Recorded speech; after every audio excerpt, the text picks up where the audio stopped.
Les personnalités des candidats de Koh Lanta, le feu sacré se dévoilent, leurs forces et leurs faiblesses aussi.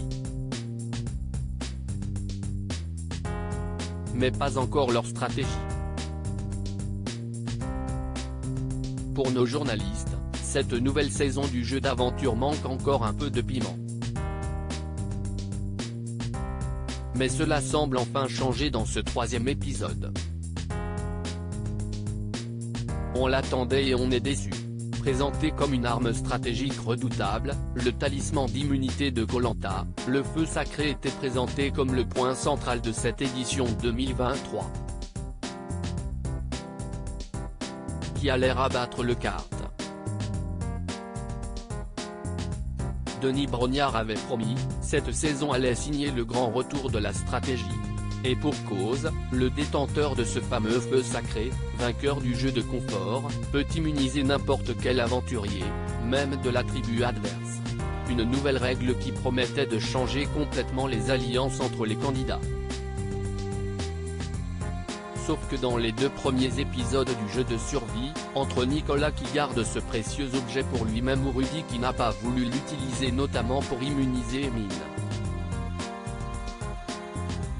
Le talisman ne sert pas à grand chose et déçoit les téléspectateurs. Heureusement, ça se réveille dans l'épisode 3 diffusé ce mardi 7 mars. Pour nos journalistes Vincent Labille, Marion Combeka et Clément Rodriguez, cette saison manquait jusque-là de sel et de prise de risque, mais cela est, enfin, en train de changer. Ou pas. Êtes-vous d'accord avec eux ? N'hésitez pas à partager vos avis en commentaire. Le talisman nous a offert une séquence inédite dans l'histoire du jeu de TF1. Réjouissons-nous, la stratégie vient de faire son entrée dans ce 3e numéro de Koh Lanta, le feu sacré, lâche Vincent avant d'expliquer son propos. Au centre de l'épisode, la proximité de Tania, tribu jaune, avec Rudy, tribu rouge, a créé des étincelles pour mon plus grand plaisir. La Benjamine de l'édition semble sur un siège éjectable en jouant ce jeu, très dangereux. Quant au talisman, jusque-là assez inutile il faut bien le reconnaître, il nous a offert une séquence inédite dans l'histoire du jeu de TF1 avec cette même Tania qui a pu assister au conseil de la tribu adverse. J'osais à peine imaginer la future réunification, alors que plusieurs aventuriers seront au courant de toutes les intrigues de leurs ex-adversaires. Pour lui, il y a tout de même un petit bémol. Reste une déception, Tania a choisi d'immuniser Christine, à aucun moment en danger dans cet épisode. Décevant, même si on sent, enfin, le potentiel de haute stratégie de ce feu sacré.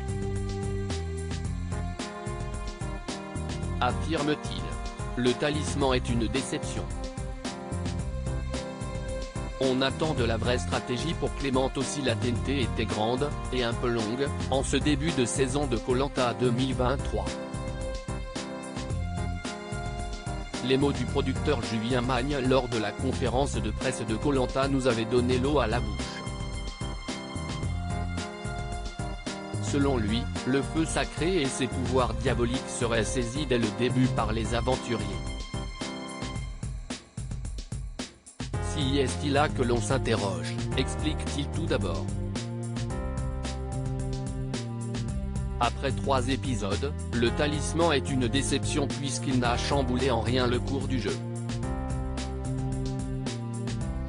Nicolas est d'abord protégé avant que Rudy en fasse de même la semaine suivante.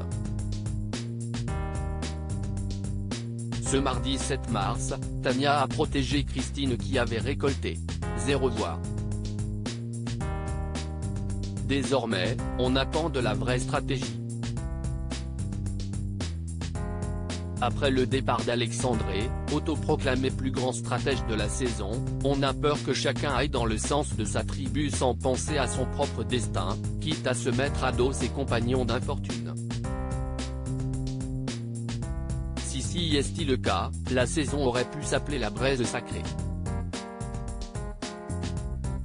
Contrairement à mes collègues, je loue le coup de génie de Tania. C'est vrai, les 2 premiers épisodes de Koh-Lanta étaient plutôt déceptifs quant aux conséquences de cette nouvelle règle enthousiasmante du pouvoir diabolique du talisman censé bouleverser les stratégies en place, commence Marion. Mais pour elle, l'épisode 3 du jeu de survie prend une toute autre tournure. Contrairement à mes collègues, je loue le coup de génie de Tania, en immunisant Christine, qui n'était nullement en danger. Elle devrait enfin gagner la confiance de son équipe jaune qui souhaitait ce choix. Christine étant jugée faible, pourquoi d'ailleurs? Parce que plus âgée? Elle a même pris un risque en ne protégeant pas son allié Rudy, grâce à qui elle a obtenu le talisman, et qui, contrairement à ce que pensaient les jaunes, était aussi sur la sellette chez les rouges suite à sa piètre performance dans l'eau. Tous les 2 pourraient même conserver le précieux pouvoir en se le passant de l'un à l'autre et être protégés jusqu'au bout. Sauf si la production chamboule à nouveau toutes les règles du jeu pour surprendre ses ouailles. À lire aussi c'est nul, ça ne sert à rien. Les internautes déçus par le rôle insignifiant du talisman dans Koh-Lanta, le feu sacré.